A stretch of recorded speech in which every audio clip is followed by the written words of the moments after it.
Dr. Robert George is joining us. He's Vice Chair of USCIRF, the U.S. Commission on International Religious Freedom. As we look ahead to 2015, what do you hope the UN does to protect global religious freedom?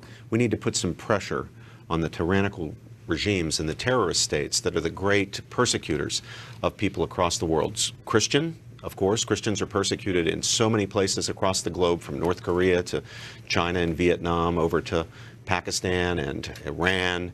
Of course, as we well know today, Iraq, Syria, Egypt, the Central African Republic, Nigeria, all the way over to Cuba, but also other religious minorities, Baha'is, Yazidis, members of minority Muslim sects, Jews in so many places. The great evil of anti-Semitism has reared its head again, not only in places in the Middle East, but also in Europe itself. So we need the United Nations to bring its weight to bear, its pressure to bear on these regimes and pseudo-regimes that are responsible for so much of this persecution. Let's talk a little more about Europe, because we usually think of religious persecution in those other areas that you mentioned. What do you hope to see from Europe this year? Europe needs to turn things around. Things are going in the wrong direction. The idea of laïcité, the separation of church and state, has been radicalized there in so many of those countries to create a kind of oppressive secularism, one that forbids, for example, Muslim girls in public schools to wear their headscarf, or forbids Jewish girls from wearing a little Star of David around their necks on a necklace, or Christian girls to wear a little cross.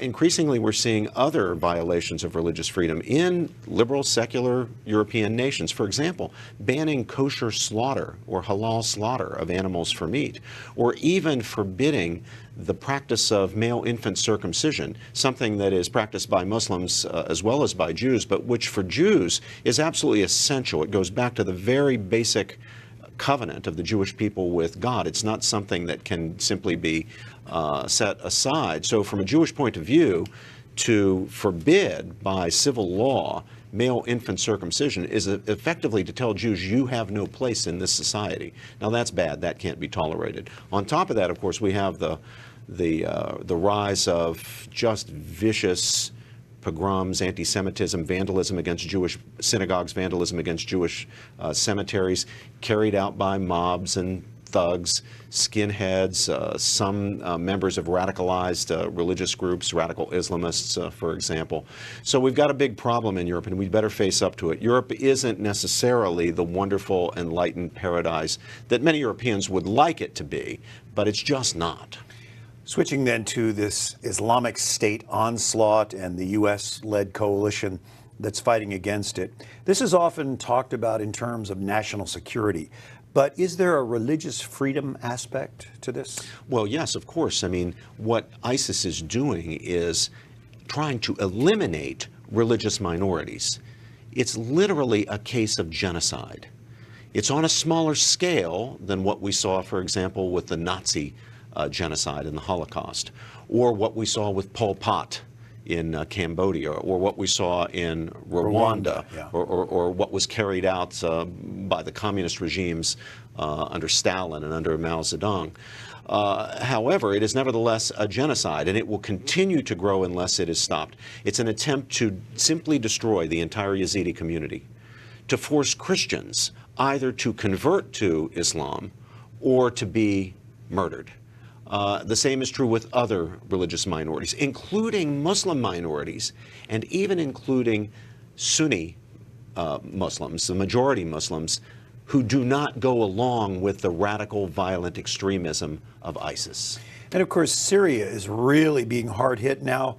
Those religious minorities under severe persecution. Is the U.S.-led coalition doing enough to protect them under the circumstances? Well, we would certainly like to see more. I think everybody would like to see more. Now, we realize, at USCIRF that, military decisions, strategic decisions are beyond our purview and outside of our expertise. We're not here to second guess the administration or the Defense Department about what is to be done, but we certainly want as much to be done as can be done prudently to protect these innocent victims, and really in the end to protect ourselves, because ISIS has made very clear, and these are people who do not threaten idly, Brian. They carry out their threats.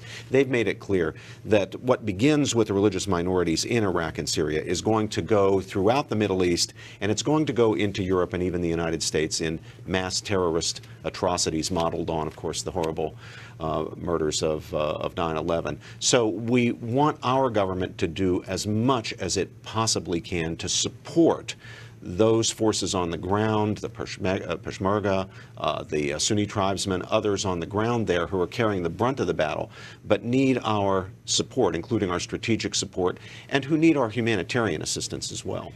And of course, Iraq goes back decades in terms of its Christian presence, a minority, but a Christian presence, and this unprecedented flight of Christian minorities from Iraq. How did it come to that, and can anything be done about that now, or is this going to be the end of Christians in Iraq?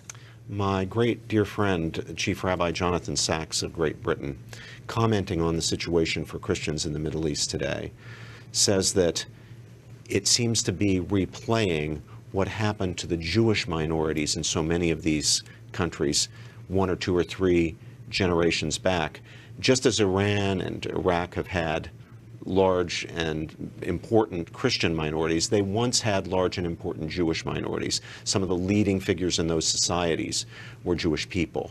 And they were able to live there for literally centuries. Now, it wasn't always peaceful, it wasn't always nice, but those communities were able to thrive. And then in a few generations, they were essentially eliminated. They were killed, or they had to flee under persecution.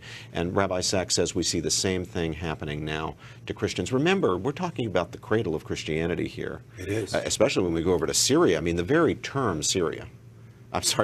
Christianity was coined at Antioch, which in the old days historically was in Syria. These are ancient Christian communities in places like Syria and Iraq. Yeah, we read in Luke's Gospel about the road to Damascus. Exactly. Syria. Yeah. St. Paul, of course, had his great conversion on the road to Damascus. And to see these communities decimated is absolutely heartbreaking. It should break the heart of every Christian. I have to say it breaks my heart in particular because my own roots on my father's side are in the Christian community of Syria.